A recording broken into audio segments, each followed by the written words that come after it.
Hoka, hey, Alita Army. Oh, I got the wrong slide up there. Look at that. Isn't that amazing? A little bit of chaos here. Okay, there we now it's number one. go. Yeah. Yeah, like I say, Hoka, hey, Alita Army. Welcome to the Alita live stream of May the 19th, 2023. Why does the Alita Army love Alita so much? Where we discuss all things to do with the movie Alita Battle Angel, the source manga Gundam, and the greatly desired sequels. I am your host, the Muskogee Creek from Denver, Colorado. And with me are Lee. He is from Fountain, Colorado. How's it going, Lee? Oh, so far so good. Hey. Cool. Yeah, advanced it to the second one now, this time on time. Mm-hmm. And from Mentor, Ohio, it's Chaos Nova. How's it going, Chaos? Pretty well. Nice. Had a nice little stream for Gundam March in Memory. It's now. I kind of stopped at the part where you're playing as Figure 4, but it will continue next week, Friday, same time. Same channel. Cool. Yeah, was that the stream you were doing just before this stream? Because I got on it for a little while. I mean, I had to get off because that was me. That was at the end. You're playing as Figure 4. Yeah. Okay. Cool. Yeah, that's cool. Yeah. So, how you guys doing, Lee? How are things going down there in Fountain, Colorado? Well, a little bit cloudy, a little bit rainy. Strangely, we've also had an air pollution warning too. Oh, holy crap! Really? Yeah, strangely enough. You guys are in a small town, aren't you? I mean, Fountain's not that big, is it? Yeah, I'm not sure why they would show that, but wow. I mean, it's hard to tell. I mean, Mentor doesn't look as huge. I can't believe it's tens of thousands, but it is. Yeah. I mean, farm fields everywhere kind of makes an illusion, but it is. Yeah. Well, I know Littleton, Colorado is actually where I'm at, and it's part of Metro Denver, which is pretty big. You know, I mean, it's probably got a couple of million, maybe between 2 and 3 million people in the metro area, I think. But I think Colorado Springs, I think it's got like 500,000, doesn't it, Lee, or something like that, if I remember. And that's not too far from where you are. Yeah, I can't recall what the population level is myself. Well, Metro right here says it's like almost 50,000, but it doesn't seem that way when you're there. Yeah. So I mean, how close? Seems small, but it isn't apparently. Yeah. Yeah. Now you're on Lake Erie, so you got to be close to Cleveland. Is that right, Chaos? Yeah, it's kind of a suburb of Cleveland. Oh, okay, cool. Yeah. So anyway, well, now we got the geography out of the way. I guess we can move on. So you guys out there in the chat didn't know you were going to get a geography lesson, did you? So there you go. Okay. I think this is down in the description. I say this every week. I need to change my upload defaults. It's on the Alita Army channel. It's in the links. Yeah, well, I mean, I like to put it on in the description of this one too, in case anybody wants to click on it, you know. But they work for community posts as well. You can put a link in a community post. Ah, yeah, okay. So anyway, yeah, but I think with streams it doesn't use the upload defaults. I do not. No, it doesn't. Only uploads. It doesn't. Yeah, but you can do a pinned live chat thing. Which I used today.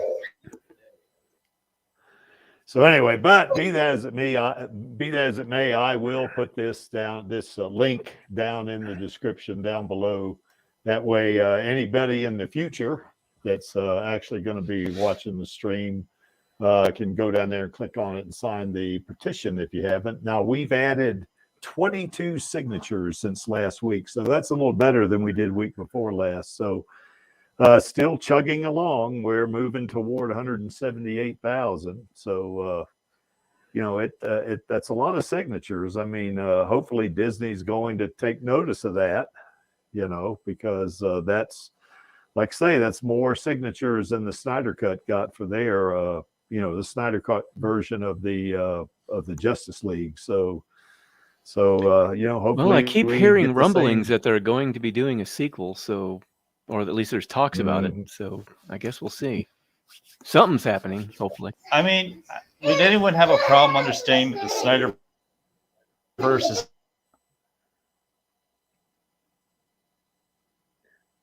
understand understanding what about the Snyder Cut or the Snyderverse of chaos? that it's an alternate universe from the other DC films?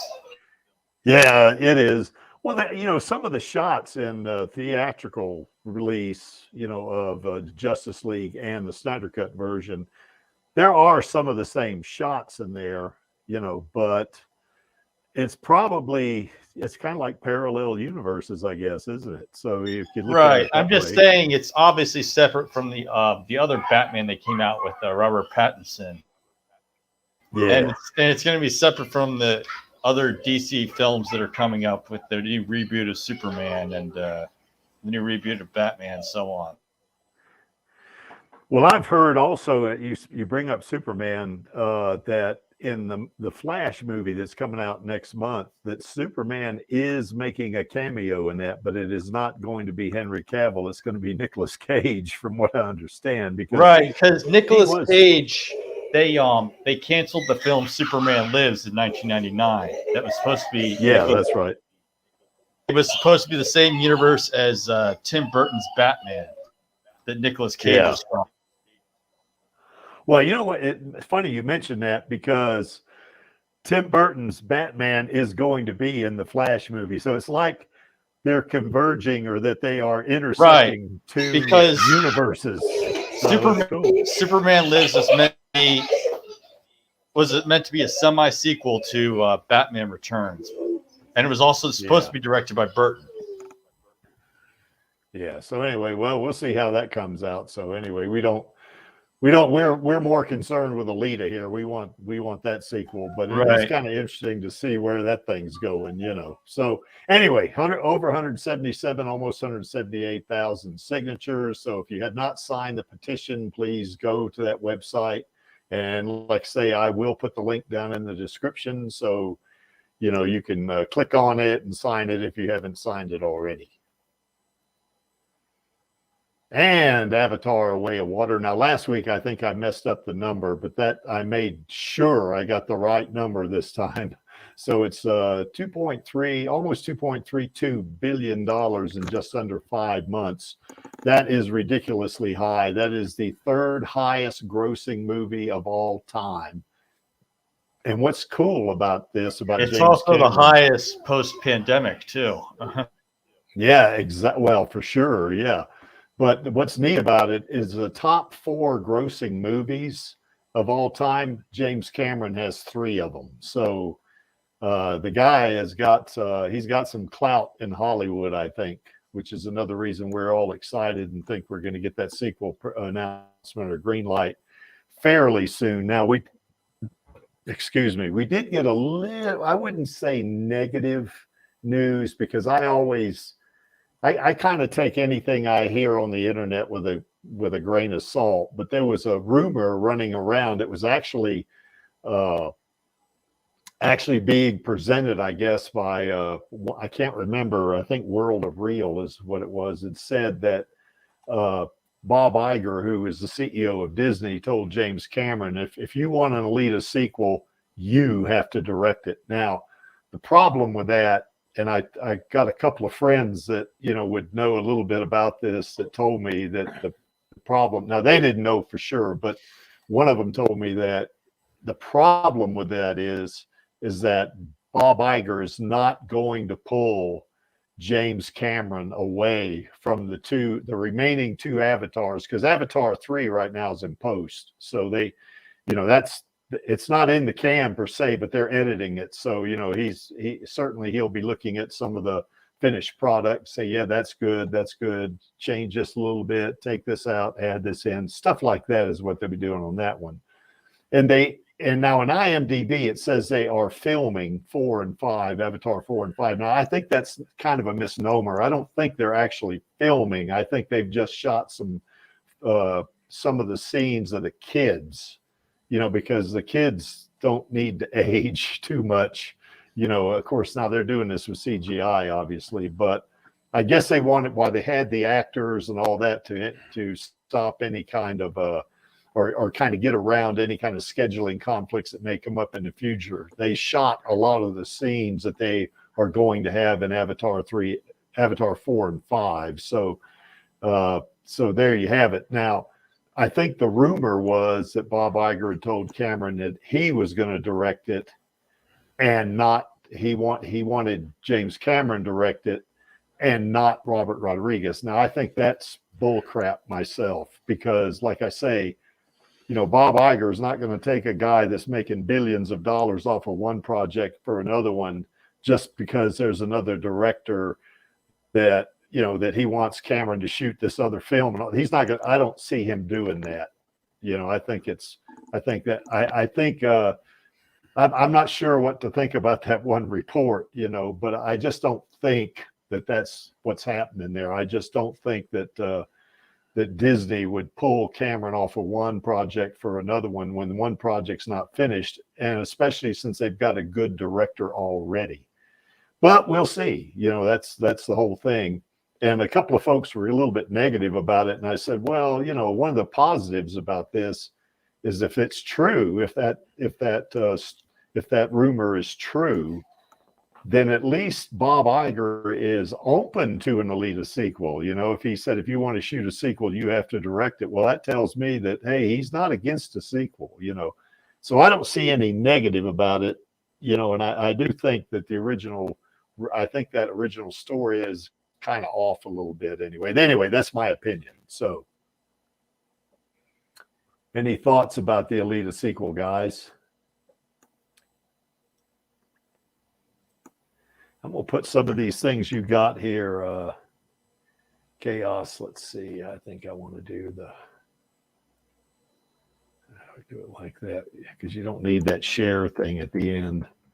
So there's all right. I'm going to put a couple of links in here because it won't let anybody but me put a link in there in case it's a bot, So anyway, there's the Martian Memory, and Chaos is playing that now in English, which I think is pretty cool. I mean, it was fun watching you play it in Japanese, but I couldn't understand half what was going on, So anyway, and then I guess this one is the showcase. So you can click on that one.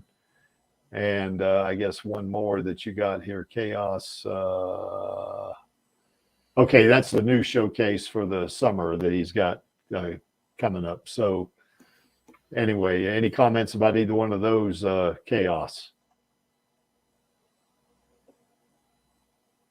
Or maybe he's had to be muted because got kids in the background, maybe. So possibly.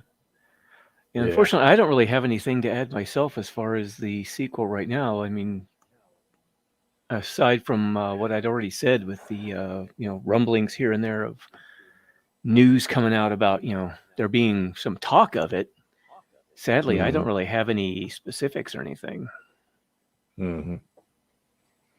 Well, I have another contact that I asked about it, and that individual told me that they didn't have any evidence of anything, that they had done basically like they hear what we hear, but this person's closer to it, So anyway, they said they hadn't heard anything, or don't have any evidence of it. So, but I think it's in the works, Now, if you go to IMDb, you won't find Alita 2 in development. Well, there is one web page that does say in development, but it's like 3 years old, and I wouldn't, I wouldn't give it much credence, because it's been there for a while, and it was probably no more than just who knows, it could have been only a memo or something. Yeah. Who knows what it was, So anyway, usually in development means that they've worked up at least a preliminary budget, sometimes. But anyway, there certainly isn't a shot schedule or a script or anything like that for it. So, but we're going to get it, folks. I am very confident that we're going to get that sequel, Alita Fallen Angel. Mm-hmm. I noticed that Angelus is out in the chat. So anyway, he's probably on his way home from work. Well, no, it's Saturday there, isn't it? Unless he had to work on Saturday. So, or maybe he's getting his coffee. That's another thing. May have just woke up. Says he will be a few minutes, so he should be along shortly. I think so, yeah. And we're pretty informal here. We don't run by a clock or anything like that. So Yeah. okay, well, I guess we can go on to the main topic here, I guess, and that's why do we love Alita? And I bet everybody in the chat, I see Finn's out there as well. So is Lost Link. Seventh Sense Music is out there, and so is David Alexander from France. He's out there. And I bet every one of those and everybody else in the chat loves Alita for sure, because as you can see there, she's offering her heart to us.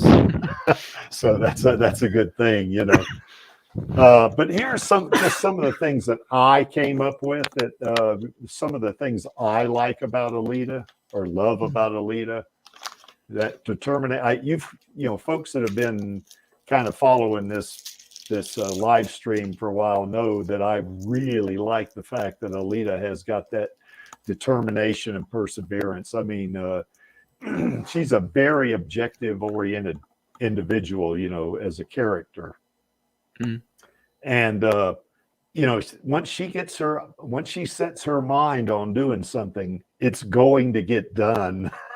Even if she's chopped in half with only one arm, she's still going to make it happen, as we remember her doing that to Gorishka, Yep. Another thing I like about Alita is she's a cyborg, and she's there's different varying degrees of cyborg. I mean, I jokingly call Maxie, I call him a 1% cyborg, because he does have something attached to him. He has to take a reading on his, on his physical condition, stuff like that. It is intimate. Oh, what's that at Chaos? That's fine. I mean, I had a guy in back in when I was at ASU. He had a magnet, a coil in his armpit. So he had to rub a magnet when he was having a seizure, so it would shock his brain. Holy crap! That's an interesting way of dealing with that. Yeah, he rubbed a magnet to the armpit so that it would create an electric current to his head, to his brain, and make the seizure stop. Yeah, I heard something about that. I hadn't heard about the implants under the armpit, though. Yeah, it's an older implant system, but it's a wire coil in his armpit. So yes, I just don't like the fact that it's in his armpit. That's all I'm saying. He probably hears a lot of jokes about that too, doesn't he? For sure.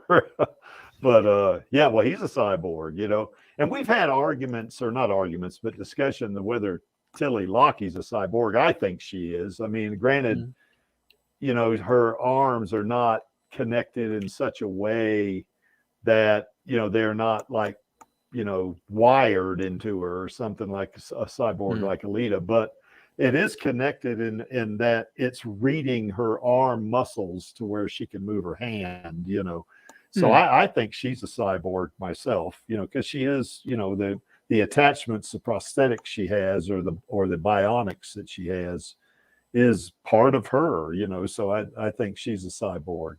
But those are kind of like, 1%, 5%, 10%, whatever it is, what portion of them are machine makes them a cyborg. With Alita, she's like 95% cyborg because her brain is the only thing that is not machine. Her brain is human, and the rest of her is machine. Now, we've had discussions about her skin, and her hair, that I think her skin and her hair are organic, but they've been grown, like kind of like in the Terminator movies where they say that they've grown the skin, for those cyborgs, which I think are more like androids myself. But anyway, they're organic, but they've been grown, externally from her,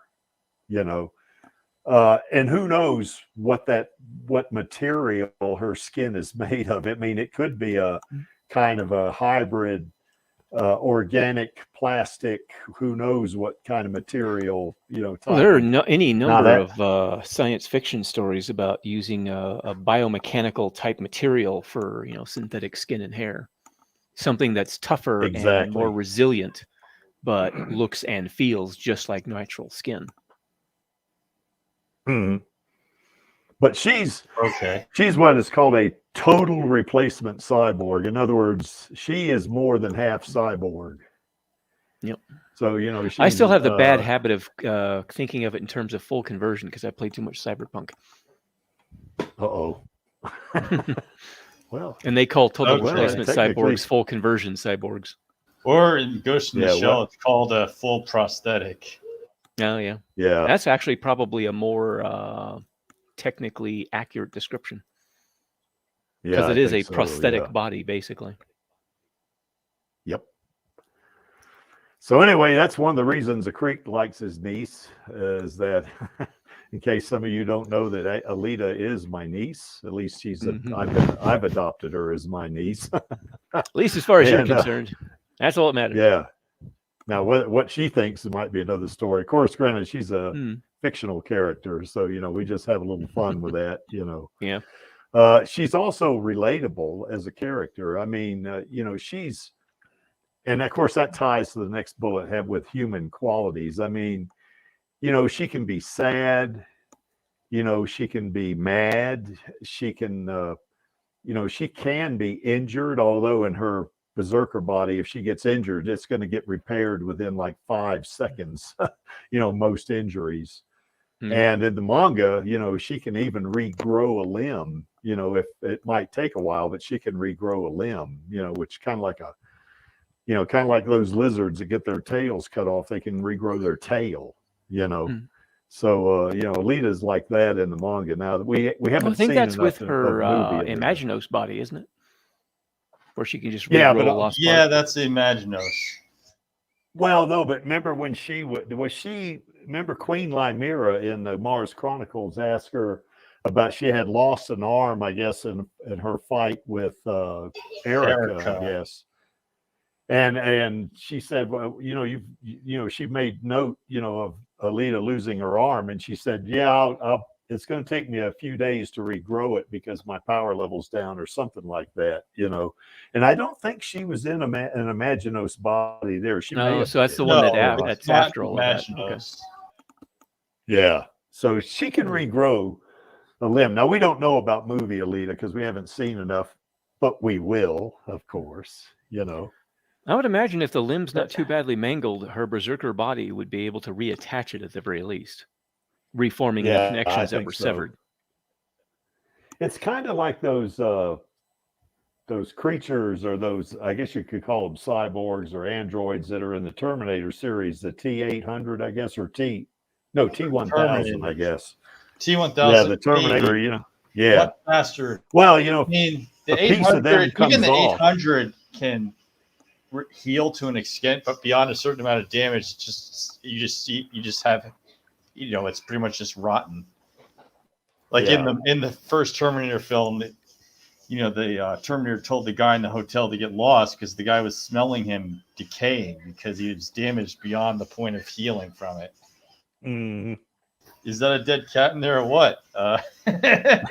Yeah. What did he say? F you or something like that? He said what the punks. He said what the muggers told him before he killed them and took their outfits. Yeah, that's right. Yeah, that is. By the way, Bill Paxton had a minor role in that, didn't he? He had a little bit of a cameo there. Yeah, he was one of the muggers. He was I think he was the mugger who was. No, he was the mugger who got killed. Yeah, he got killed. Yeah, he had that weird blue spiked hair or something like that. So anyway. And of course, another thing about our girl is she's got that ooh boy. That is now, once again, let's not all get too excited. She is a fictitious character, but, you know, hey, she's cute. I mean, there's no doubt about it. I know Hugo thought she was really cute once she got in that berserker body, didn't he?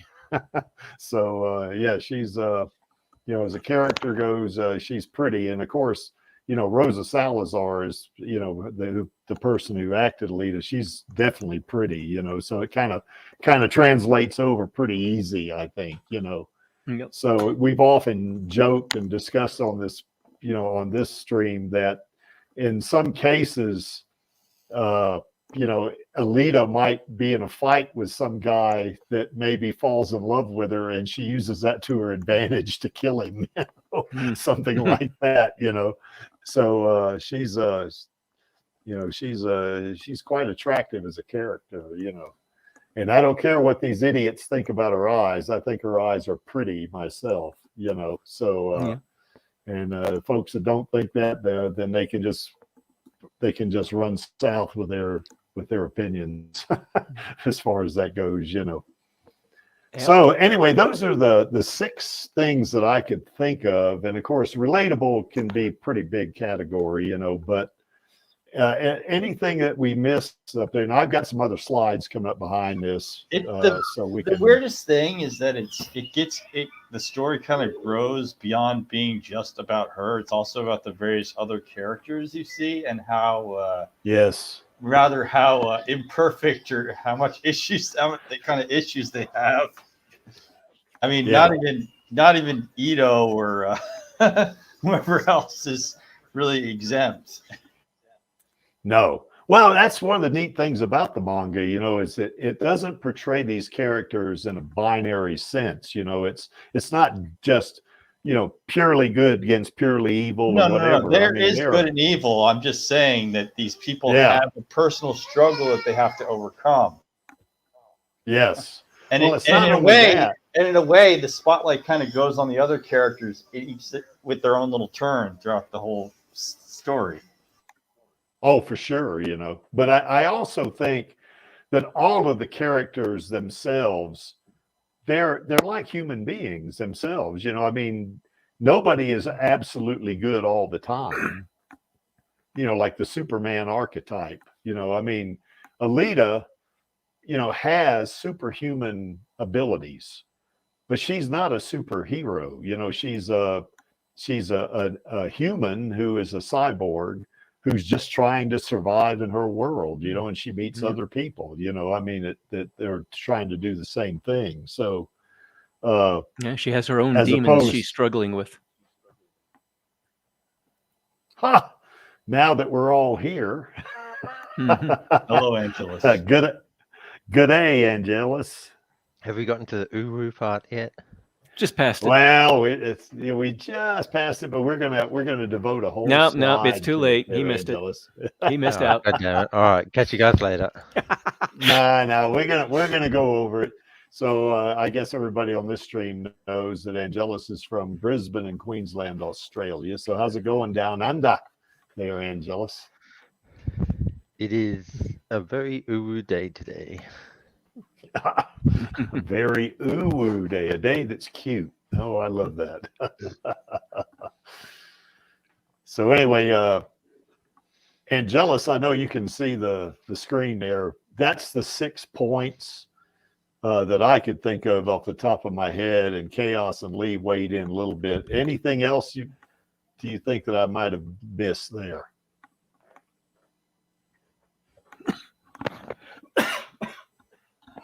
No, you got the most important ones.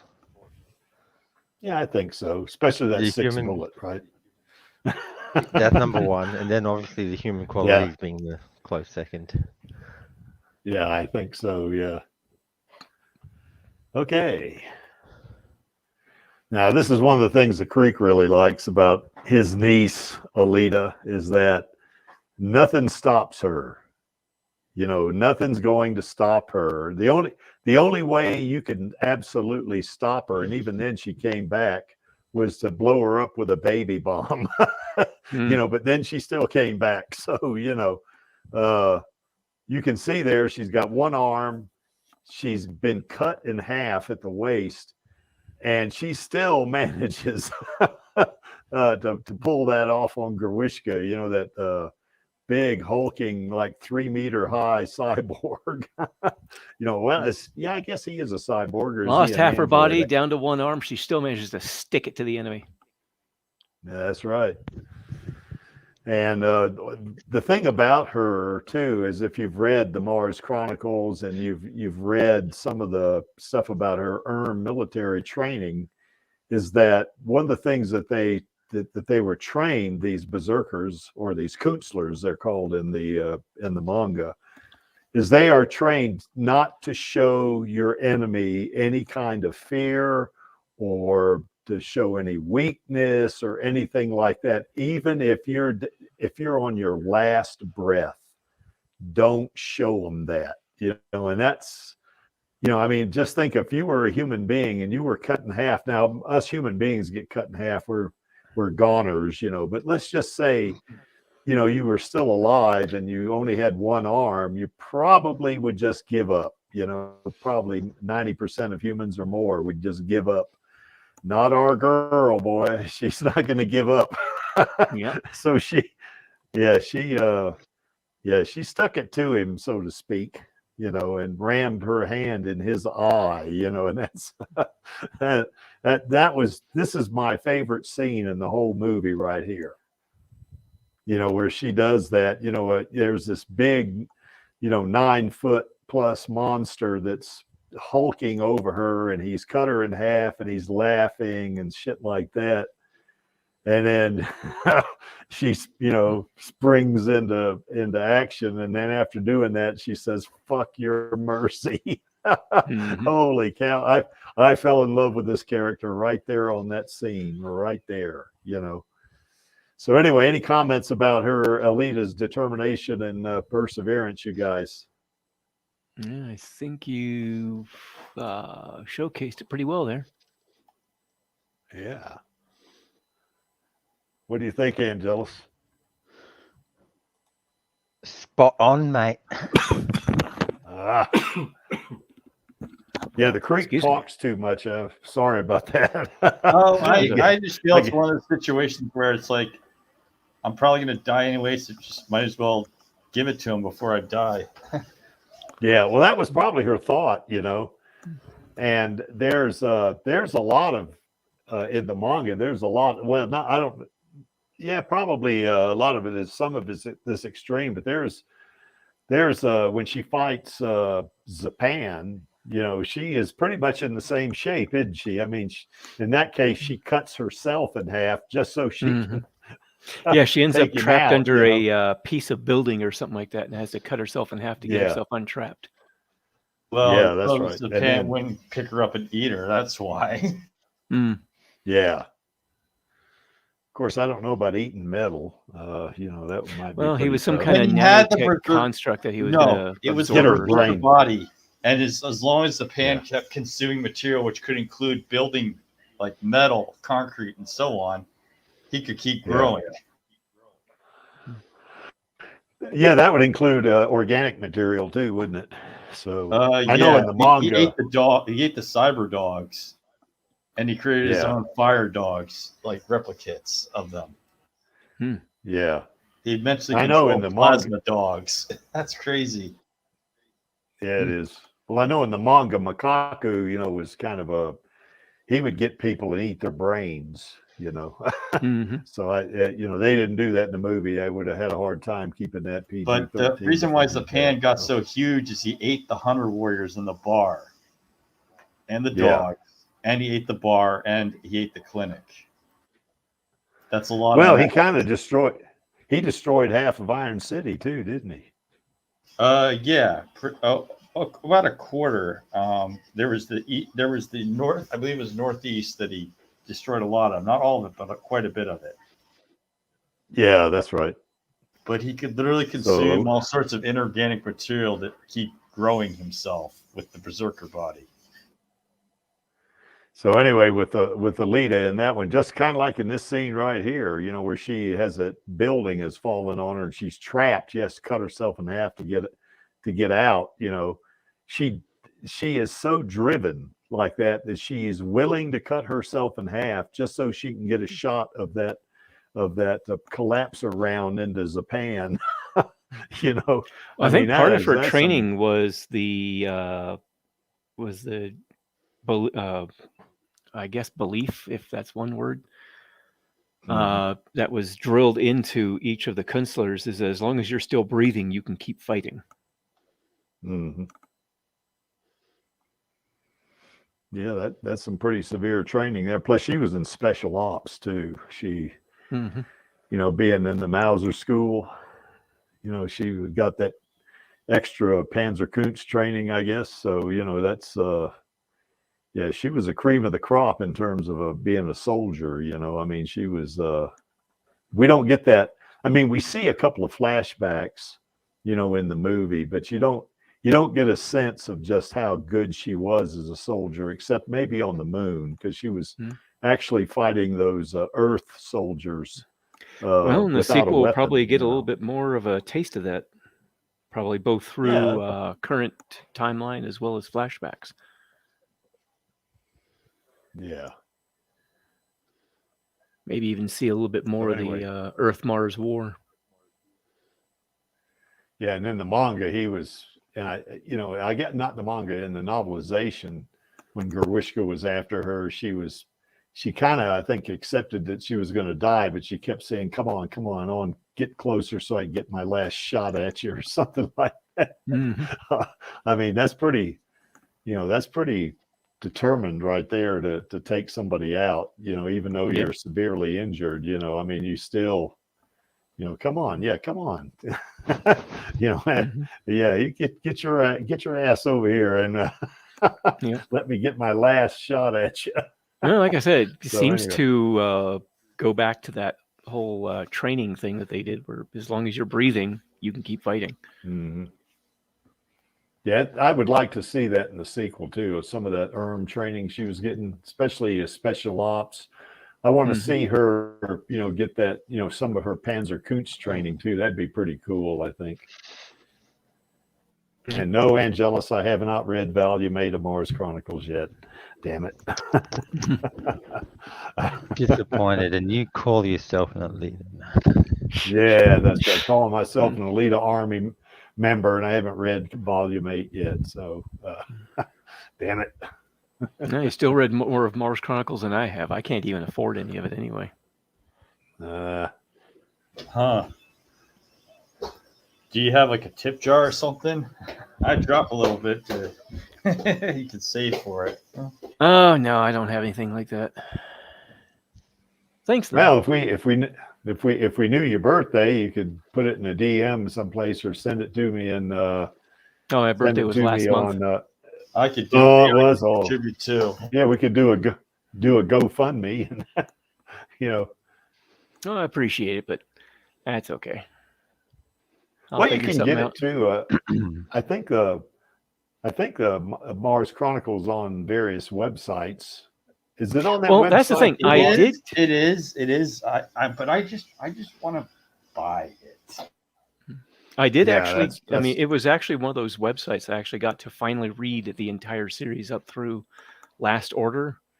But after I finished it, I went back again to start looking over some of the previous issues that the person who had posted it did, and they ended up taking the whole thing down. I guess it got struck or something like that, and some kind of copyright thing hit it, and they got stricken. Haven't been able to find another one since then. Yeah, I know one of the things I couldn't quite get it together for this week, but one thing I want to do in the future is kind of like a little synopsis take on various fan fictions. You know, I kind of wanted to do it today, but I couldn't quite get everything together, so I didn't want to just do it half-assed. You know, I wanted to, do it proud, as they would say. You know, do it justice. So, yeah. Okay. Anything else about our girl's determination and perseverance, or her wanting to achieve an objective?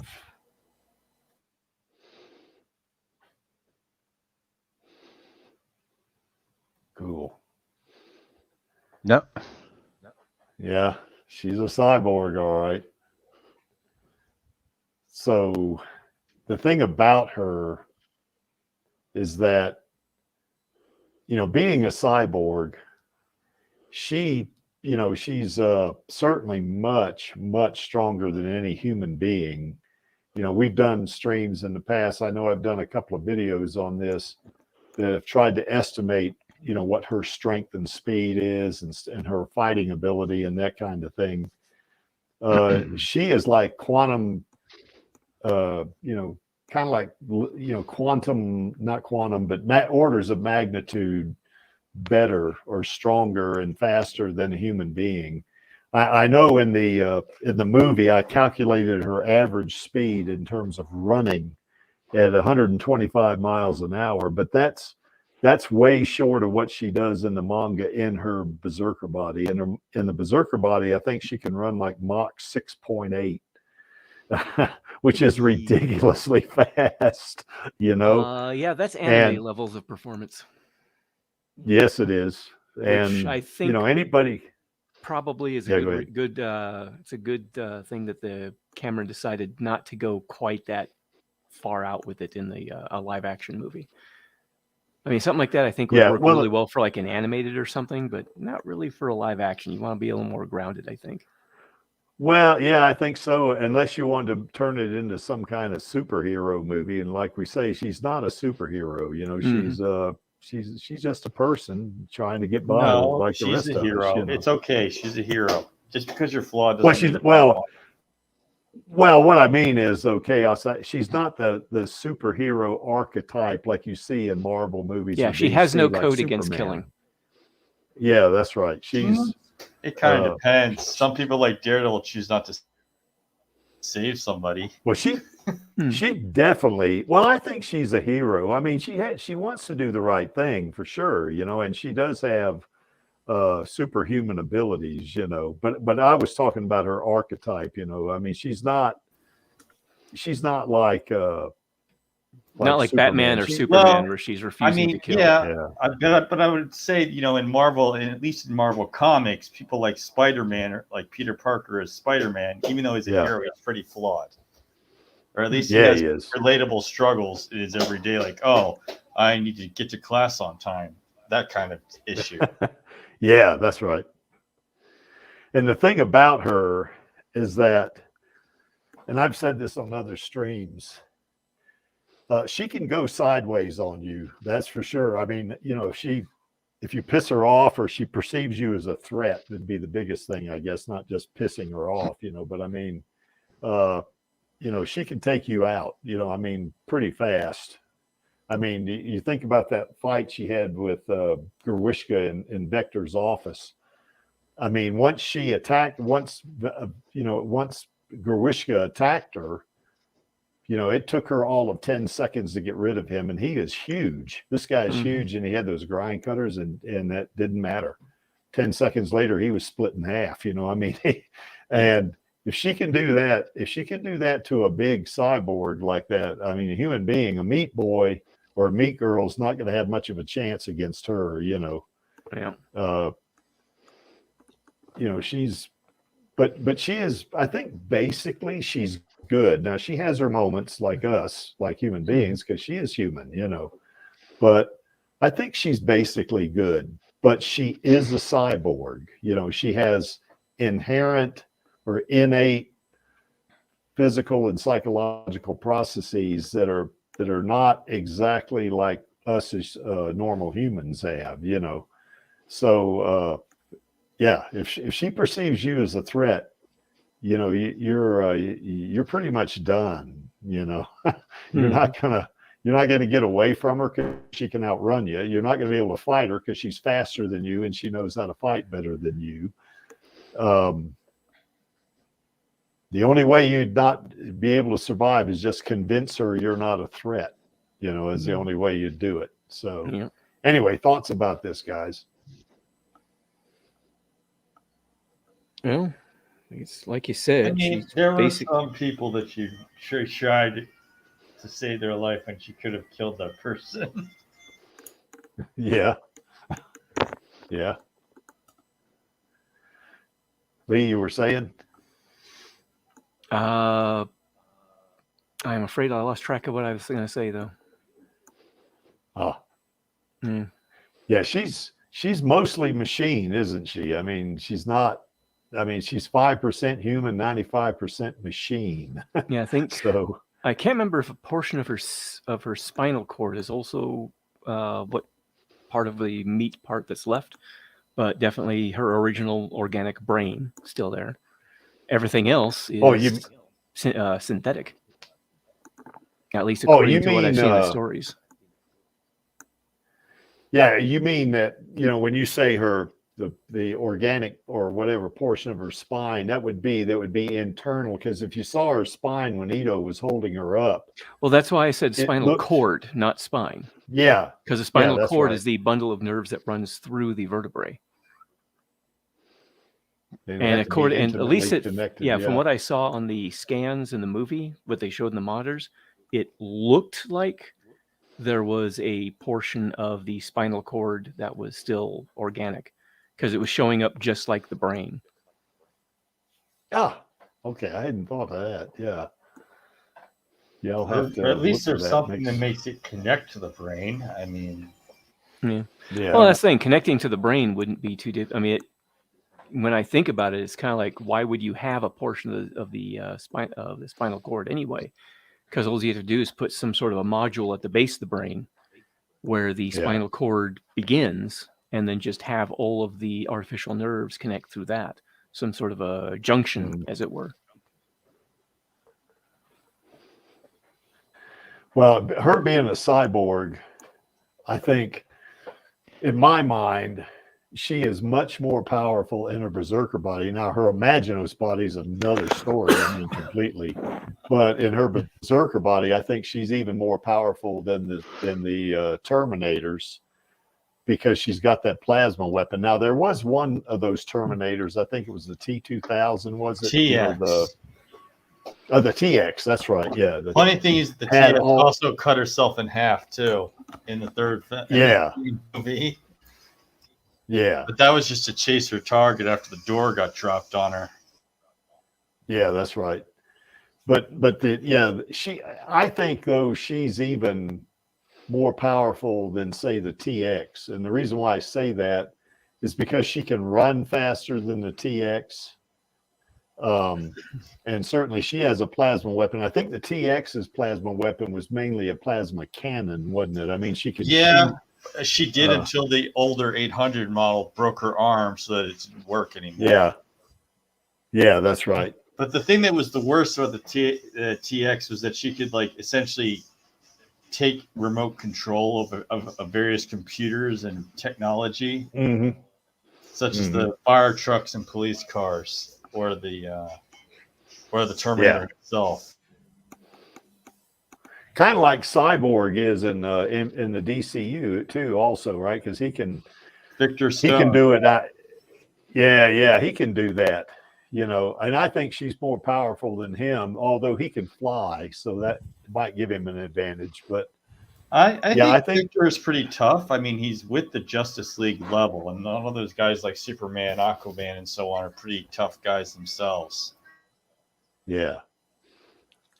I think Alita's on that level, though. I think she's right there with him, So remember, there was a Radio Chaos stream. Well, in the early days of this stream, we did a couple of streams of how she would fare in the Avengers, if she would be a productive member of the Avengers or a productive member of the Justice League. And we also did Invincible as well. I'll try and find we did. Yeah, if I can get a link for those various ones. Yeah, well, I mean, it's folks can look it up on my YouTube channel, but yeah, we did that, and we came to the conclusion on all three of them that she would fit right in, with particularly the MCU and the DCU, in that, she's powerful enough and that sort of thing, and actually she's more powerful than Batman is, for sure. Now, Batman. What his thing about him is that, it's said that if he has time to prepare to fight you, he's going to beat you, because he's that good at figuring out a strategy, that's gonna kind of take you out, that would be pretty tough with Alita, let's say, but I mean, he did that with Superman. You remember he had kryptonite and stuff like that, and he figured out. Oh, there was an animated movie, I think it was, that was I can't remember what the name is. Basically, somebody starts taking out all of the members of the Justice League, and that's Doom, Justice League Doom, yes. Okay, yeah, and Batman realizes that whoever it is somehow got a hold of all of his fail-safe plans, and was using all of them against the various members of the Justice League. Mhm. So he had to find out And who see, it was, stop them, and also counter his counters to the Justice League that they were using. Yeah, and so Batman's a really good, he's really good at strategy, like that. But yeah, I think Alita, she's very much like that character Cyborg, in the DCU, and sort of similar to Terminators, although I think Terminators are more like androids that have human skin on them, basically, But she most definitely is in that level. But yeah, she is a cyborg. She's mostly machine, but still has retained her humanity. Now, in the manga, she kind of loses touch in the when she gets in the Badlands arc. She kind of loses touch with her humanity because Zalem has tricked her into thinking that everybody she knows and loves has either died or left her. And which is also they've just kind of messed with her mind. Yeah, which is also the only instance I've ever seen her actually abuse her power in any way. When Yolg, I think it was they were being attacked, and Yolg was expressing a understandable and rather human fear of dying in combat.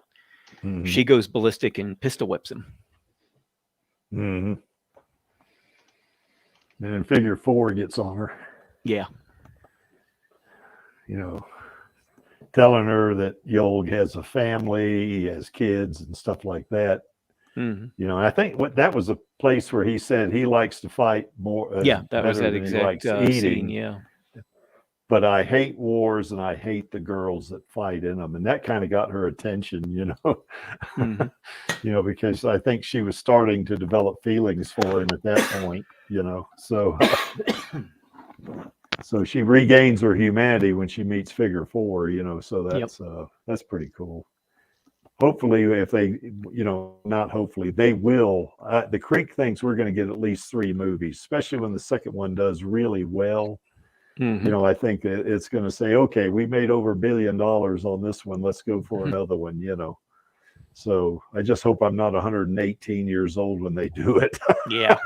So anyway, but I think, Alita, definitely, even though she's a cyborg, she's still human, she still has human feelings, she is not without fear. She does have fear. Now, when she fought Makaku, in the manga, she initially had fear, but then, it kind of, she uses her fear to her advantage, and it makes her a better combatant. And there was that one scene, she said, well, I was afraid, or something like this. I was afraid at first, but now I'm using my fear, against you, or something like that, So, and then of course proceeded to whip Makaku, kind of like, well, a little different scene there than it was with Grishka, but still the same basic drive and determination, I guess. So, any other thoughts, Angelus? What do you think about this? Sorry, I'm just constantly trying to stop myself from staring. Oh, the uwu's got him. We're not even on that slide yet. Well, it just goes to show that she's always got the uwu going, whether she likes it or not. That's right. Of course, there she's in her motorball body. That's one of the things about her as being a cyborg. What was that? I think we determined at one point, not counting the bodies she had as a little girl, that she was in 10 different bodies, including a human body. Yeah, a complete human body. There is a human version of Alita, So that she's not a cyborg anymore. She's just a meat girl, as they would say. So, but yeah, that's another thing about her being cyborg. She can be transported, or she can be, kind of installed into different bodies. Yeah. And that's basically what you see here, because she was in the Berserker body before this. you know, and I guess she's in this body for two reasons. Number one, she doesn't want to be in the Berserker body because that's the body she was in when Hugo died. And this There's a brings lot back of too much emotional baggage pain, attached yeah. to that one now. Yeah, that's right. Plus, this one here is more optimum for competing in motorball, I think. Mhm. So, you know, in the Berserker And more easily bodies are repaired if it great. gets damaged too. Unlike the Berserker body, which if it sustains serious enough damage, Ito won't be able to fix it. Well, that's what he tells her in the locker room, right? Remember, if you wreck this body, I can't fix it. This is ERM technology, you know, but that is not. That's, you know, the replaceable parts and all that, so she can lose an arm, go into the pits, they put a new arm on her, and she's back out on the track. Yeah, I mean, all the bodies are So- designed to be, to some degree, modular so that damaged parts can be changed out quickly so they can get back on the track and back into the game again. Kind of like switching that's tires kinda on like- like a race car, basically. Exactly.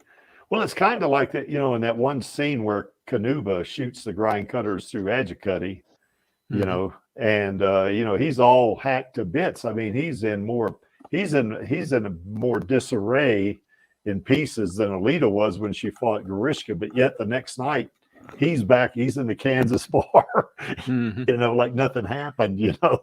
That was a little So, bit yeah, of they're- a, I'm not sure what you would call it, continuity error or plot hole or something like that. But basically, there's the rules they've got written up that I've seen for the motorball in the movieverse where you cannot hit or cause damage to the life support systems of a contestant or another player. Mhm. And the life support systems are all contained within the cyber core. And yet twice we see during the course of a motorball game, somebody lose their head, completely disconnecting it from anything remotely resembling a cyber core. Mhm. Yeah, So but it's I a don't little- know. In the second, that certain one there was all about Kill Alita. It wasn't about really playing a game. Yeah. Yeah, that's right. That's That's the thing. why, There's supposed to be a cyber core that has all of that stuff in it, but they don't seem to really stick to the rule for, you know, maybe for story reasons or because it looks cool, or in the case of that second one on ball It could be round where it's similar for to- like, I think probably for more Exploder. for humor, I think. It could be because- similar to yeah. a human in real life, because as horrifying as it is, people in real life sometimes they'll twitch. They'll sometimes keep taking steps after their head is gone. It's really weird. Mhm. Well, I know in the what was she thought was a tryout, but turned out to be murder ball. Mhm. Exploder shot that. I don't know if that was plasma. It didn't look like It was a as missile. hot as plasma. At least in the yeah, novelization, it was an actual missile. but it looked like Right. a ball of But you're not fire, supposed to you be know, using- in the movie. Yeah. Not supposed, according to the rules, you're not supposed to be using a flamethrower or a projectile weapon. It's Well, supposed to- That's flamethrowers right. cannot So- exceed 2 meters in length for the plume of flame that comes right. out. And anything And that projectile weapons are, yeah, go yeah, ahead. they have to be connected in some way, like through a cable or something like that. So you can't actually have a purely projectile weapon like what Exploder used. He was actually doing Yeah. something highly illegal, but because of Yeah. the whole thing being, you know, an ambush set up to kill her, they let him pass on it. Boy, that shit didn't work out for him, did it? No, it didn't work out She for any of them. She took them all out. It didn't work out for any of the players and didn't work out for Vector in the end. That's right. Ironic So anyway, that. I can remember. Go ahead, Angelus. No, you're right. I'm just trying to adjust my volume settings. Ironic that with all the things that humans and humanity is pitted against, man versus machine, etc., that it's a cyborg that teaches us how to be more human than, Yes. well, other humans, really. Last thing, I don't really think it's quite that unusual because a cyborg is just a cybernetically augmented human. I kind of take Ito's viewpoint on it. Cyborgs are human. They just happen to have advanced prosthetics attached to them. That's exactly. And the more of it that's taken away, the more they, I don't know, you either fall down the rabbit hole or you appreciate what you do have, like the humanity part of you, I guess. Well, the whole thing of it is, to your point, Angelus, too, if we had the level of technology now that's reflected in this movie, and they could take your head and put it on the cyborg body, there would be a severe adjustment period for you because you're human and you're not used to having that body. You know what I'm saying? So, Well, that's the thing. That could actually be an argument for keeping a new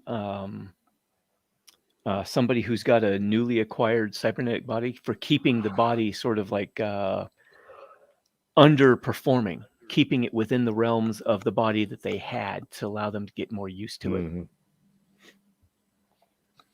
In the novelization, though, I know I'm seeing that, you get a partial, you'll get like one arm maybe, and then you want another one because your left arm is not as powerful as your right. You want them to be more or less equal, and then you want more strength to do something else. You want to be able to jump higher. You want to be, you know what I'm saying? Yeah. And it's kind of like a never-ending loop that you're in, that you want more and more. You start getting addicted to that feeling cybernetics. of powering up, at least in the exactly. According to Gerhard in the novelization, it's like some people start getting addicted to this feeling of, getting more and more capability and being able to do more, and they want to get more of that. Yeah. It's kind of like weightlifters, or bodybuilders. They, in some cases, they get what's called bigism. And what that is, they'll get like big arms, but they're not big enough. So they got a little bit more and they want a little bit more, or they're lifting a certain weight and they want more. They, for whatever reason, maybe to be a better competitor or something like that. And they do something like steroids, or growth hormone or something like that. And by the way, the Creek does not do steroids or growth hormone, just to be clear.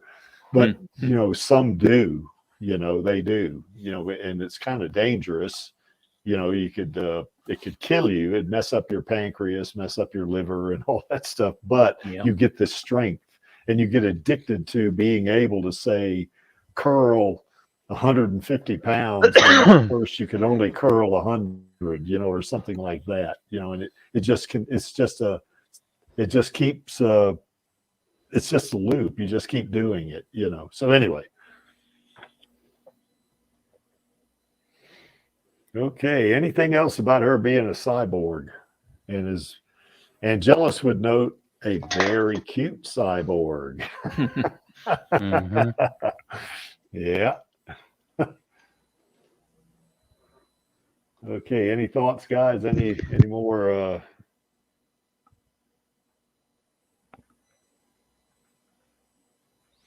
Okay. She's definitely relatable, isn't she? I mean, this is part of that human thing. I think that's the next one coming up. But yeah, in a very real way, she's. I mean, look, that's a daughter and her father. Basically. I mean, Ito's a father figure. I mean, definitely not her real father, but she kind of views him as her father, especially at the end of the movie, of course. Well, he's the only family she's got at that point. Yeah. Well, there's a scene in the manga, when I guess like when she's playing motorball. This is before she has her match with Joshigan. I think she's in the third league or something like that. And she had blown Ito off at one point, but Ito finally gets in front of her and tells her that that she's the only family he's ever had. I remember that scene. Yeah, that was from that one meeting that Maxie was doing. He was they were out in the scrap heap, and he was up on that sort of ledge, kind of looking up at the sky, talking to her. Yeah, and when she was, when she was kind of down on him a little bit, but when he told her that, she had a completely human reaction. That she was sorry, and she yelled out to him, Ito, and he left, because I guess at that point he was Joshigan's tuner, I guess. So, but remember he tells her, anytime you want to come back home, you have a place to live or something like that, Yes. because you're the only family I've ever had. Talking about he's also mentioning more about Destiny Nova, who he'd meet in person. Yep. Ron. Yep. Yeah, that's right. So we can all relate. Josh had cancer and how he was going to die from that. Yeah. Yeah, and he kept getting had to. What were they doing to revive him? I can't remember now. They gave him they created a they essentially drugged up Joshua Gunn so his death was slower, but he had brain cancer that was so bad it was they couldn't fix it without killing him, so he was going to die anyway. Yeah. They used something from they used brainwaves therapy from his sister Shamira to slow down his death. Mm-hmm. Well, he would flatline from time to time, and Ito would revive him. So he was. Yeah, I always thought when I read that part of the manga, and I know they had a reading on that a couple of weeks ago, wasn't it? On the Radio Chaos, where Joshua and Alita fight each other. And well, I'm not going to spoil here, but if you saw that, I guess that was a spoiler. My thought was that Alita could have easily won that if she had just ignored Joshua, went and got the ball and skated past the finish line with it, and she would have won, and Joshua would have been dead by the time she got to the finish line, But that's not our girl, is it? I mean, she don't want to win like that. She wants to win. She wants to win, where there's no doubt, there was the more honorable way to win, although that other way wouldn't have been honorable. But easy. Yeah, exactly. She wants a challenge. That's what she wants. I think part of it was she was wanting to actually face off against him personally. Yeah. Sort of test herself against him. And when she wakes up after Joshua punches right through her, and she wakes up, her reaction is not, "Oh crap, I've lost," or something like that. It was like, "Where's Joshua? Where's Joshua?" And he said, basically she says, "God, I am so glad I felt your power." Oh man, that is really something right there. That's our girl right there. In a nutshell. So she's but a lot about her we can definitely identify with, can't we? I mean, how many of us have had fathers and mothers, of course, that we've really, had a tight bond with, like most humans have. And although she doesn't have any siblings here, I guess. I mean, not at this point. I mean, she doesn't.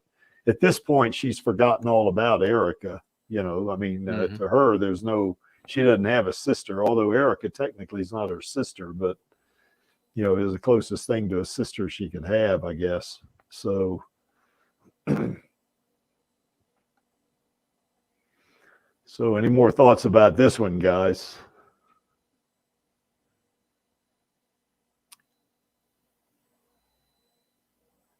And Angela, she's got uwu even here, doesn't she? She always I'm just thinking, geez, Weta did a really good job. Yeah, they did. Yeah, Disney they'd be fools not to do a sequel for this. I know the movie didn't make $1 billion and all that stuff, but it made a profit though. And now that there is an Alita Army, where they got rabid is in Lee's story, rabid fans that want to see her. I think that's going to be a big boost, when they finally do the sequel. So okay, any more thoughts about this?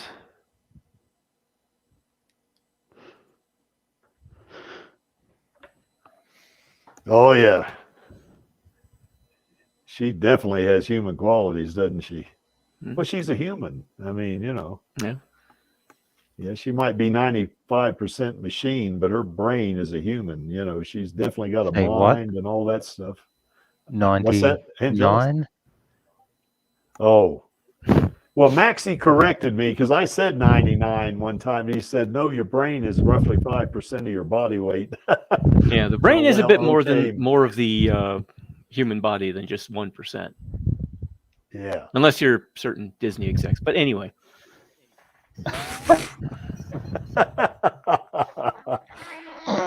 Yeah, let's not piss Disney off too much. We want the sequel. mm. You know. But yeah, there was something on the notes Well, that if she Alita's oh, go ahead. my argument against Maxine, you can hold me to it tomorrow when we, because I'll take it up with him then too. Cracks knuckles. But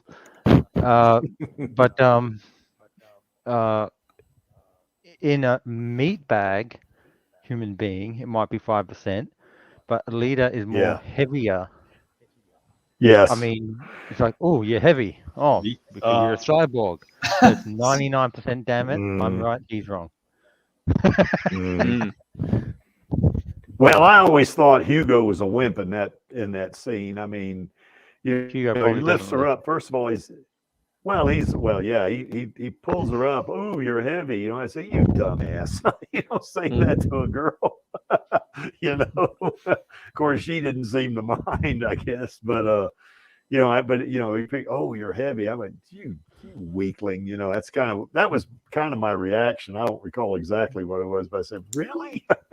You know, because I guarantee you, I could pick her up. I guarantee you. Well, You know, I she also probably weighs guarantee two. you could probably pick up a lot more than most of the rest of us could too. Well, maybe. But you know, Well, she probably weighs you're an around. award-winning power lifter. Of course you can. Well, yeah. He's a Well, record-breaking powerlifter. Yeah, 8,000-year-old one, right, Angelus? Cosplaying.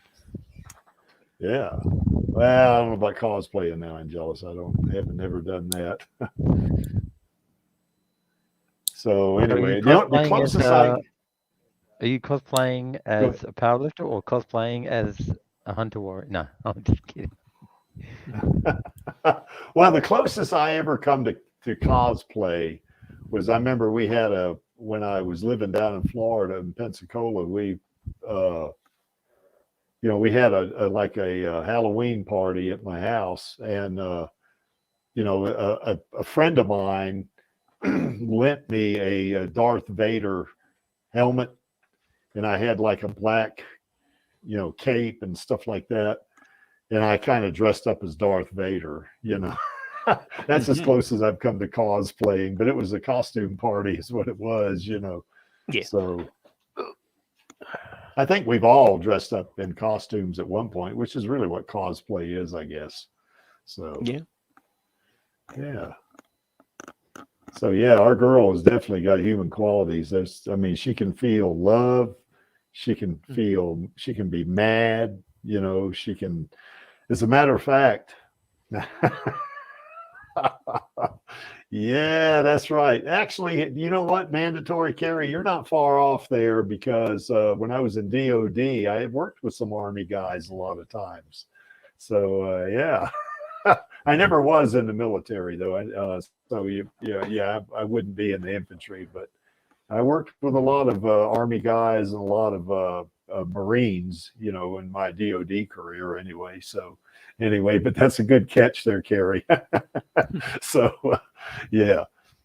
Oh no, it's not your bad. No, that's okay. You know, it's cool. Like I say, I worked with a lot of military guys when I was in DOD. So, and it's a good experience I had with those guys. Well, Lee was in DOD. He was in the Navy. You were in the Air Force, not Navy, I guess. Yeah, I was Air Force. So I was just a mechanic. I worked with a lot of Air Force guys too, you know. So what's this right here? You're saying X-Man? It's definitely worth watching. Okay, a 2-part movie. The newest Fast and Furious movie. Fast and Furious thing, yeah. Yeah, they'll end up having Fast 83 eventually one day. Fast and Furious 83. So I think the only one I saw was Fast and Furious, the first one, you know, where I guess The Rock, Dwayne Johnson fought Vin Diesel, you know, and they ended up becoming allies after that. That's the only one I've ever seen. So Yeah. Yeah, that's right. Yeah, they get up to 85, Fast and Furious 85. They will be racing in wheelchairs. Mhm. So anyway, yeah, our girl loves to go on a date. See, she's on a date there with Hugo. She loves her father figure. I mean, that's very human stuff, isn't it? I mean, for sure. Yeah, Oh, we lost Angela. according to the notes, as well as what we've seen, she tends to. She doesn't tend to suppress her emotions either. She's very open about them, typically. Yes, very, very much. I tell you though, the Alita that was in the movie toward the end of the movie, you know, when she was in Vector's office, or actually even before that, when she stormed the factory, that was more like manga Alita right there. Yeah, that's right. We love Alita as well, for sure. But yeah, especially when you had Vector there. I mean, she ran him through and he was unarmed. Mhm. So she had no compunction but to run him through. Now, in her defense, here's Angelus. He's back, I guess. We lost you for a while, Angelus. But yeah, she was certainly justified doing that, I think, in that culture. I mean, you wouldn't be justified today doing it, but in that culture, where it's pretty much lawless. The only semblance of law and order they got there are the hunter warriors, and they don't really give a crap about average person. They're just collecting bounties. So, Yep. So that's the other thing too. It could be argued rather easily, considering what he did, that Vector was in fact a threat to the people she cared about. Yeah, well, that's exactly why, because he pretty much said it, right? Mm-hmm. Well, that was actually using Vector's body. That was Nova who actually directly threatened the people she cared about. But Vector was proven to be working for Nova, who was her direct enemy. And he had already chopped up Sharon, who had helped both Alita and Hugo. Mm-hmm. By the way, wait a minute. I need to put I haven't been doing it. I forgot to do this, guys. Let me do this. I'm gonna put the link in the chat if you want to join us. Oh yeah, there it is. I forgot to do that. I'm sorry about that, folks.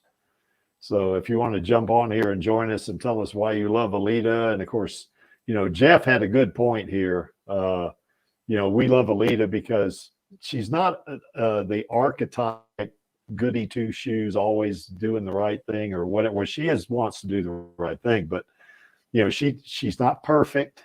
She does have victories, but she also has losses. And if you remember, there was that scene when she cut Zapan's face off. You remember that? Mm-hmm. She cuts her face off, and he's screaming, "My face, my face!" And the look on her face was almost one of like she was sad for him. I mean, that's the way I saw it. She felt for him. Even though he's a threat to Hugo and all, but when she cut his face off and hurt him like that, she kind of had empathy for him. I mean, and that's that is something I very, very much like about her. That she does have those kind of feelings. That's pretty good. I think a better instance of that would be the fight she had with Makaku. Was it Makaku in the manga? Yes. Where after she finds out more about how he came to be, what he was like, she had tears in her eyes after killing him because she realized he had suffered himself. Yeah. Yeah, she definitely has empathy. That's for sure. Yeah, that's right. She doesn't show a lot of empathy in Motorball, like Carrie says. No, there's not really a whole lot of room for it, honestly. No, I mean, really, you got a whole bunch of other people trying to dismantle you, so you have to dismantle them before they, or what's that one from Cyberpunk? Do unto others before they do unto you. Yeah, or something like that. Yeah. Yeah, kind of the inverse of John 3:16, right?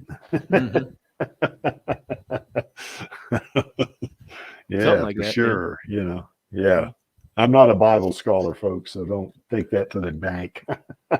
So anyway, oh, he meant losses. Yeah, that's right. That's right, Kerry. Yeah, you're right. No losses in motorball. Yeah. And motorball, yeah, that's exactly right. So, so yeah, you can see there she's expressing, well, at this point, I don't know if she loves Ito at that point on the right, but she is very grateful for the name he's given her. That's gratitude. That's something that's a human quality.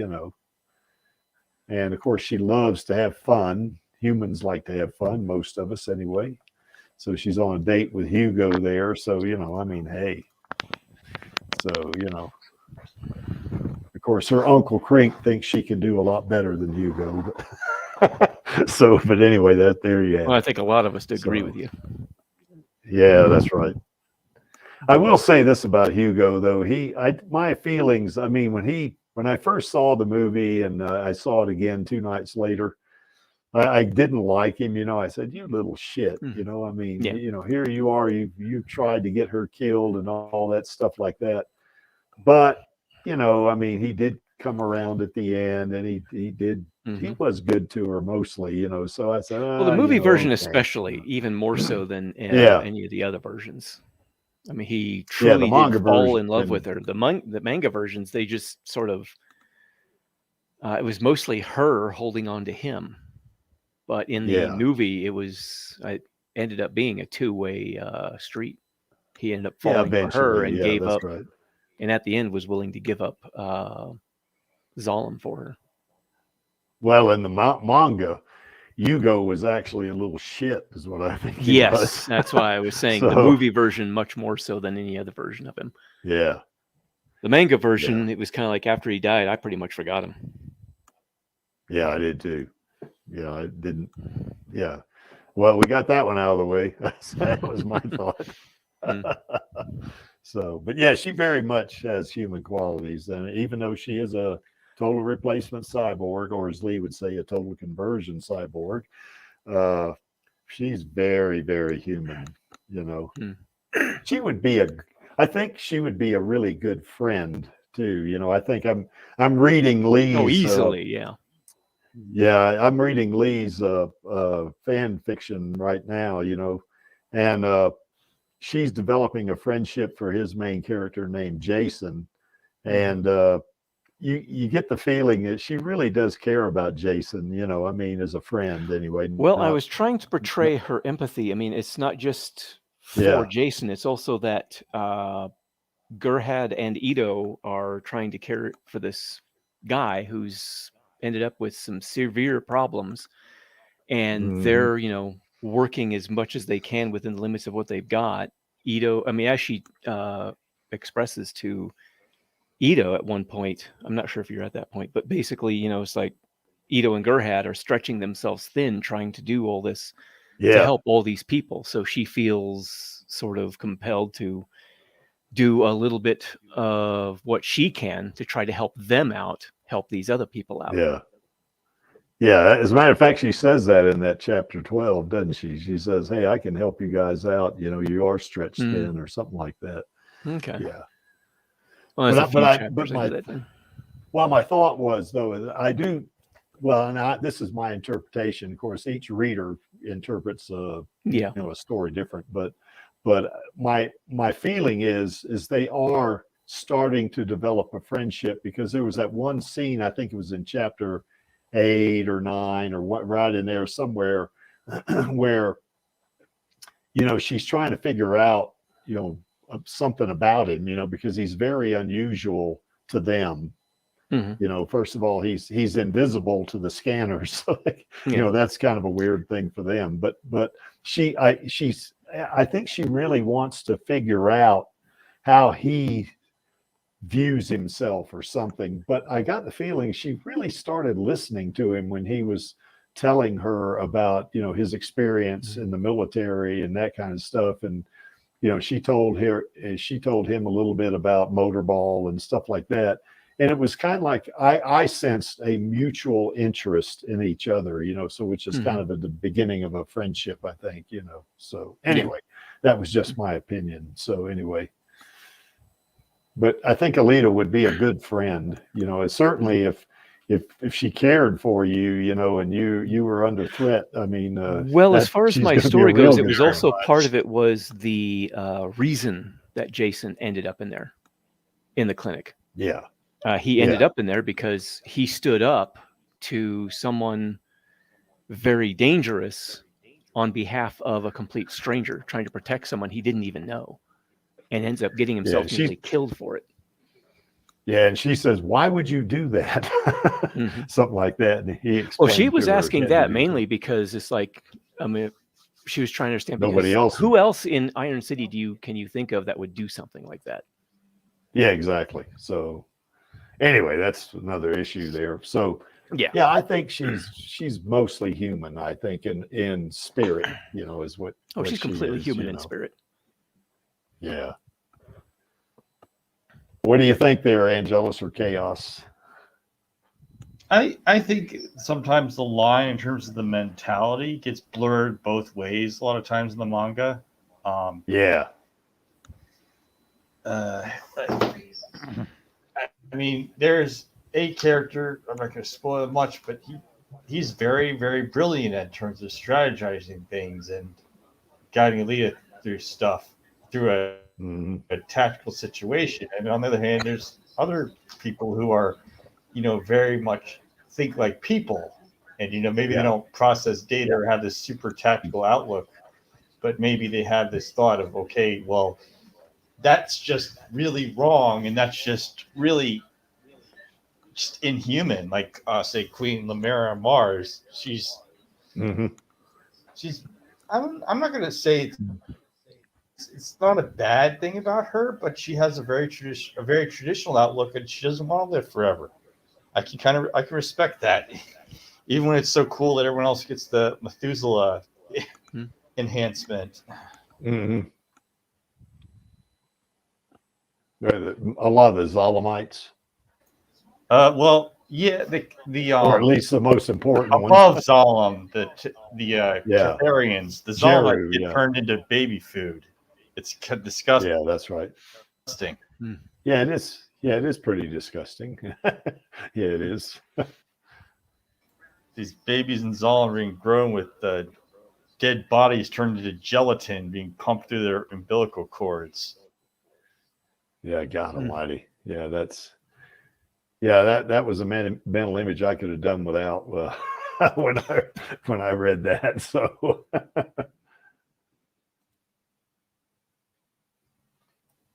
Yeah, Alita is realer than real. Yeah, that's right. So, well, she's definitely human. There's no doubt about it. Yeah, she says she doesn't hold anything back. If she really cares about if she cares about someone, she really cares about them. And if she hates you, she really hates you. Oh yeah, you're in trouble if she hates you. Yeah, if you're her enemy, she's not going to hold back dealing with you either. That's right. Okay, any more thoughts about her human side? I had it, but then it left my mind. Okay. Well, this is the one I know Angelus wanted to get to. Yeah, boy, Alita's cute. My niece is cute, isn't she?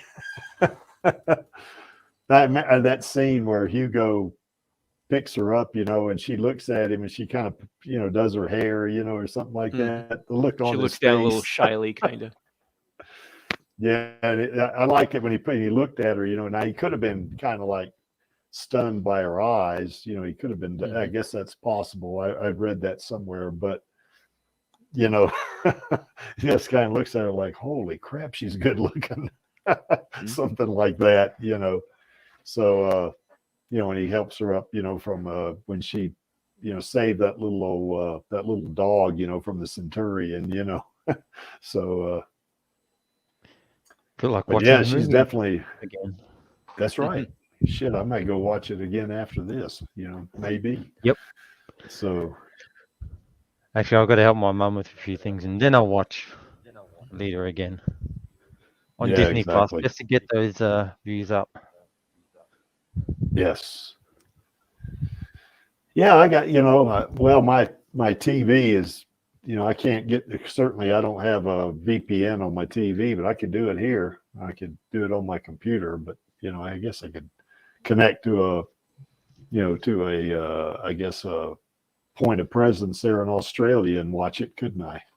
Mhm. So, I mean, well, yeah, you could. I mean, all the major streaming services you can access with your regular web browser. I mean, that's how Mhm. I go to Netflix myself. Is that I just go into Firefox and go to Amazon or Netflix through that. but it's like Disney Plus here. We can't get Alita. I think it's on Hulu. It might be on Hulu now. I'm not sure.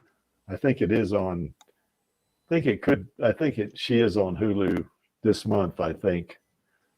But when I was on Disney Plus, you can't get her.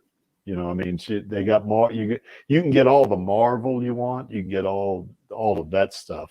You can get Star Wars.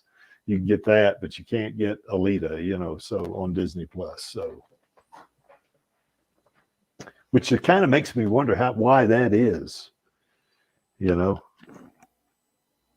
Hmm.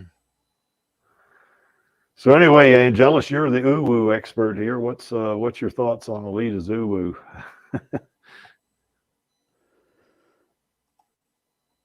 Doesn't matter what cybernetic body she has, what clothes she's wearing, she's always just got this, like, I don't know, Aura? like yeah, that's probably the best word I could probably Aura, choose yeah. about her. Yeah. Or like as an alternative to Uwu, like she's just Yeah. projecting it without even really trying. It just like she can't not have it like ever. It's like something that you just can't turn off. Really, it's like breathing. Yeah. Well, if you turn that off, then you're pretty much screwed. But Well, the thing about her though is like, in her doll body, I mean, she's cute, but to me, she looks like, I don't know, maybe it's just the way they present her, but she's like just like a kid to me, like a cute little kid, I mean, 13, 14, maybe 15 years old, but in that berserker body, she looks like a woman to me. I don't know, a young woman, no doubt, but she definitely, it just looks different to me. For some reason, I don't, can't explain it, I guess. So her face is the same, I guess. I don't know about that, but the berserker body and even the motorball body, she looks more like an adult to me than she does in the doll body. I don't know. What do you guys think? Does she strike you the same way or what? She definitely did look a little less. She looked much younger in the doll body, and then did seem to sort of grow up with the berserker body, which is something that actually I Yeah. think Robert Rodriguez also mentioned. That was kind of like they designed it that way to make the to give sort of a what's the word? I Yeah. can't think of the word. Yeah, Jay. Yeah. The body was made for a 13-year-old daughter. Well, she was 13 when she died. Yeah.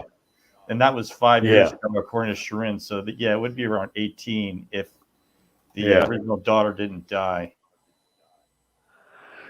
Now, what's funny about her though, in terms of the way she looks.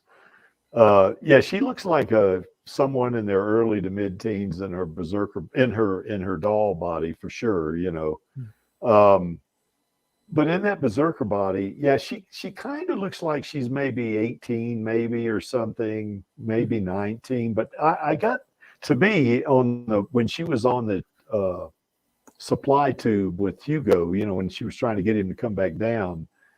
I don't know. She looked like she was in her early 20s to me on that one. She looked like she was about 22 or something like that, Mhm. I don't know. Maybe it's the way she was acting, I guess, She did not look like a teenager to me on the supply tube. You know, Yeah. you know, it could, maybe it's because I had watched her run Vector through too just before that, you know, and say, okay, that's something an 18-year-old probably wouldn't do in most cases. Maybe they Yeah. would, you know, but you know, in that world, I mean, you know, hopefully they wouldn't do that in this world. But yeah, she just looked like she was in her early 20s to me on that supply tube, you know. And I don't know, what do y'all think? Did she strike you that way? Any of you?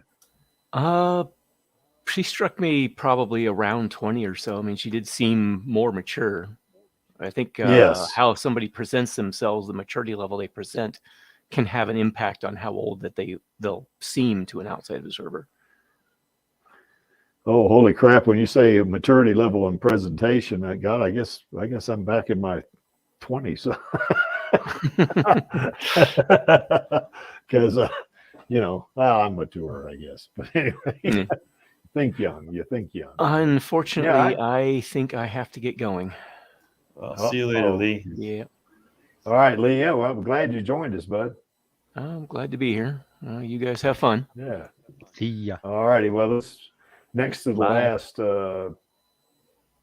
See ya.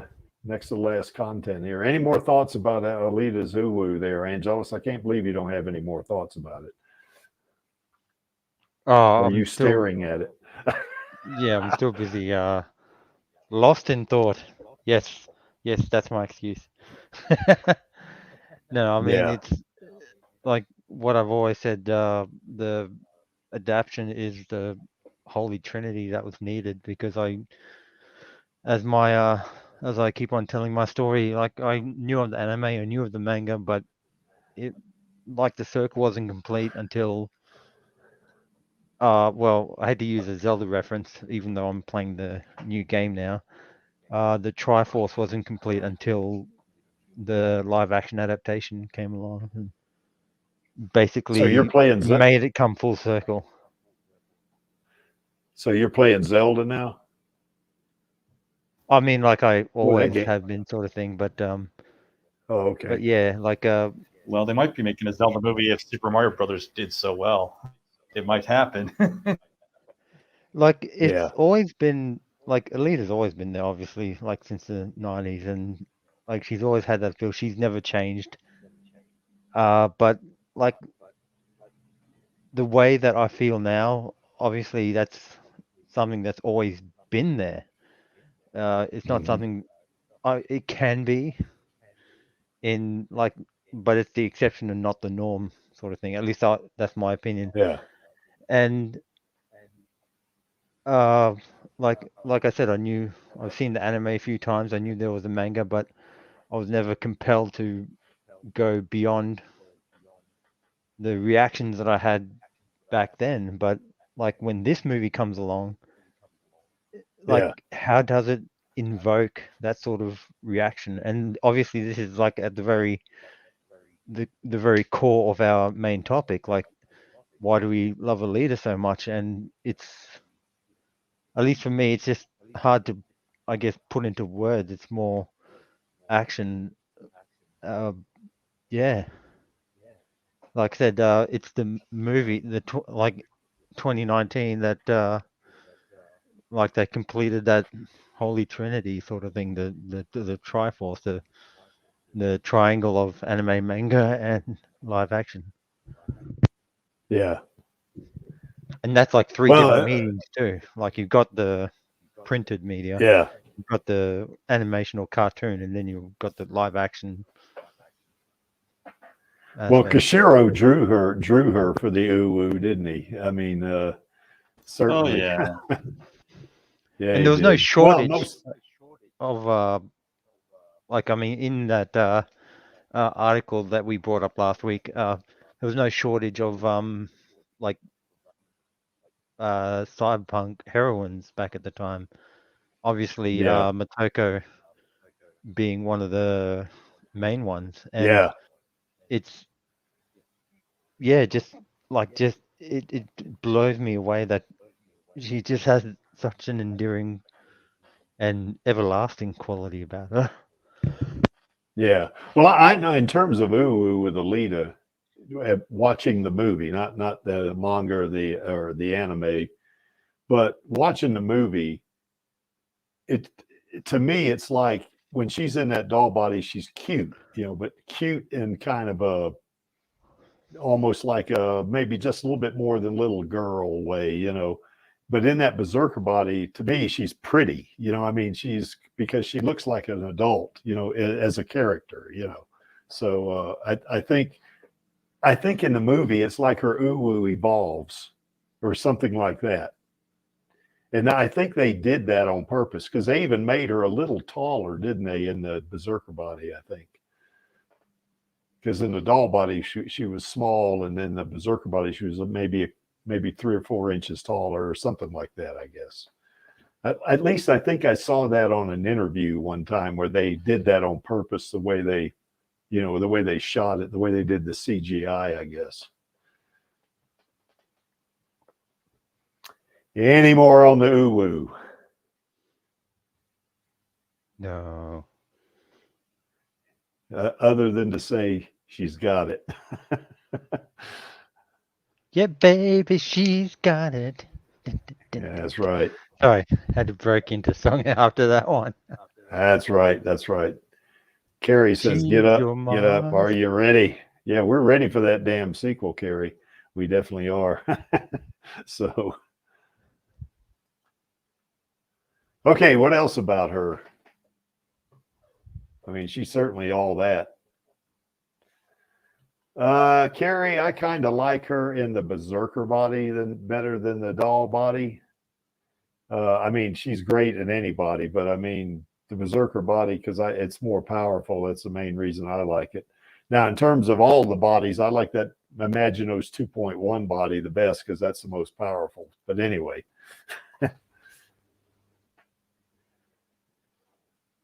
So what do you guys think about this one? She's definitely athletic and a good fighter, isn't she?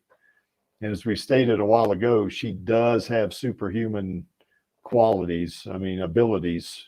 She can, I mean, she's, I mean, like we've said in past streams, she would fit very well in the DCU or the MCU for sure.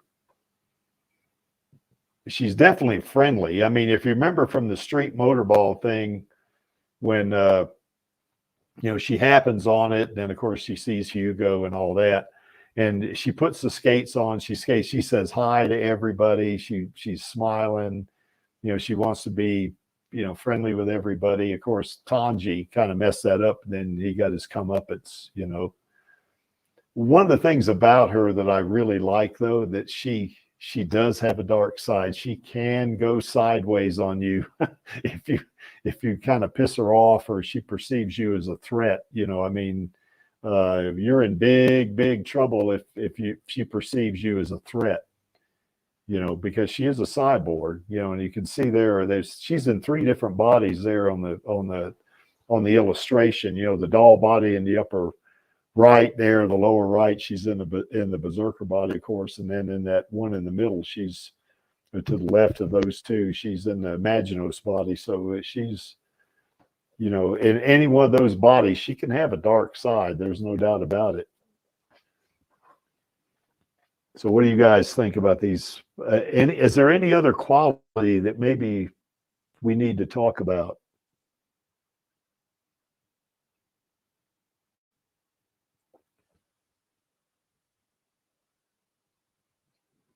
Other than Uwu, Angelus. I mean, it's tough. I feel I need to. Yeah. I need to start thinking more. We need to start thinking more topics. I don't know. Yeah, maybe so. Maybe so. Well, a topic next week is I'm gonna try to get it together. I want to kind of do reviews of some of and synopses of some of the fanfics. Okay. Alejandro says a performance capture and the creation of her face. Yeah, that's a lot of the uwu comes from that, of course. And then, of course, that the emotions, Alita's human emotions, that's Rosa right there. That's Rosa's acting ability. I mean, yeah, technology picks it up and all that, but all those little nuances of her face, that is all Rosa right there. Yeah, Rosa knocked it out of the park. So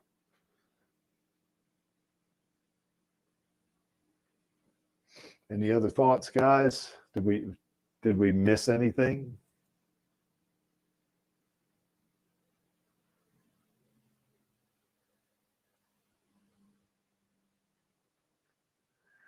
Okay, I guess we didn't.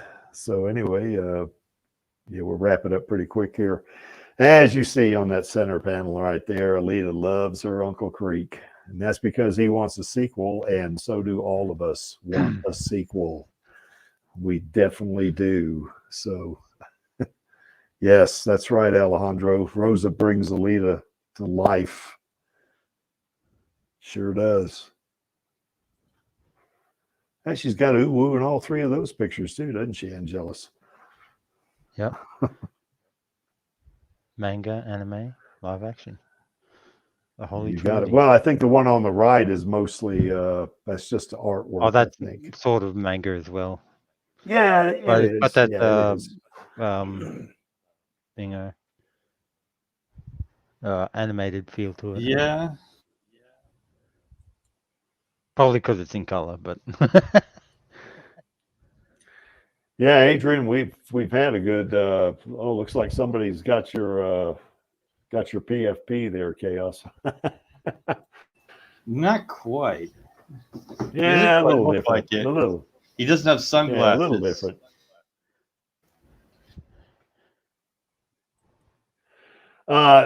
Carrie, no, I can't. I got somebody coming over it after the stream, so yeah, I'm not. But I think I know what you're talking about. We're going to have another meeting tomorrow after the Radio Chaos stream. I think that's, and I'll send you the link in Discord.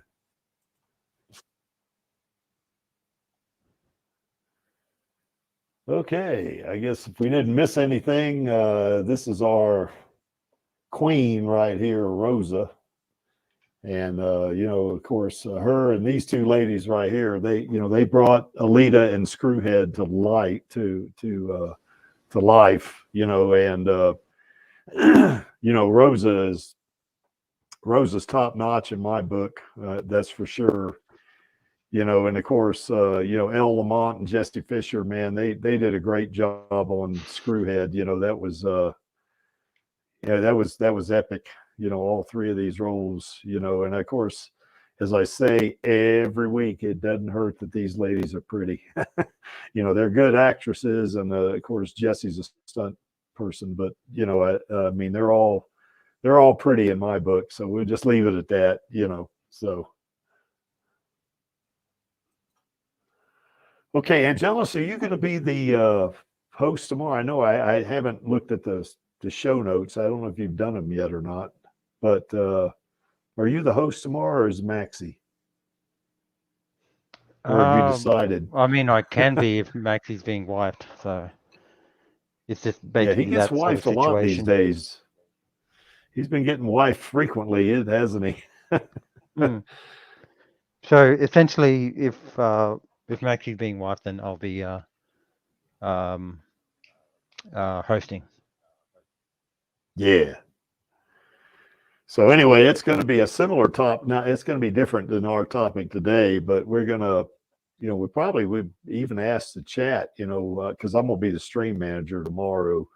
But you know, what do you think Rose is going to, you know, what's she going to bring to the table in the sequel?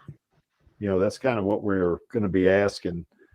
So if you join us there, you get in the chat and you can contribute to this, you know, and just tell us what you think, you know, and we'll post it, you know, on the screen and discuss it and stuff like that. So Go old and that's school. going I to be, bet all of you are thinking that you've got questions now.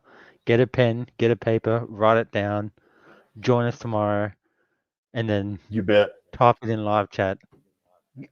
Yep. Give us all your questions. And we will definitely put it up on the screen and talk about it. So, okay. So, why is this image here? Well, that image is there because I like it and I'm running the stream.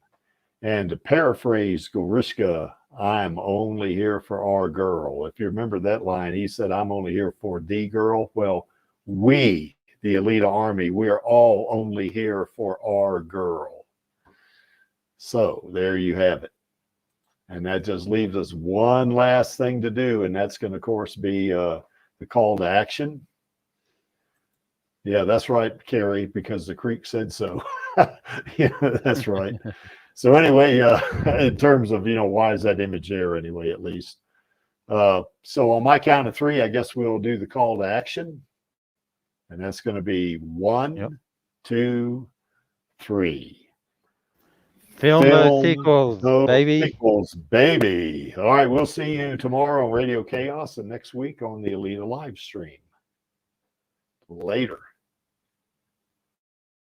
What's up, Alita Army? This is Hot Toys Alita, and I hope you enjoyed this week's Alita Livestream. Please join my Uncle Creek, Angelus, and our other guests for next week's show. Remember, I do not stand by in the presence of evil, and film those sequels, baby. See you next time.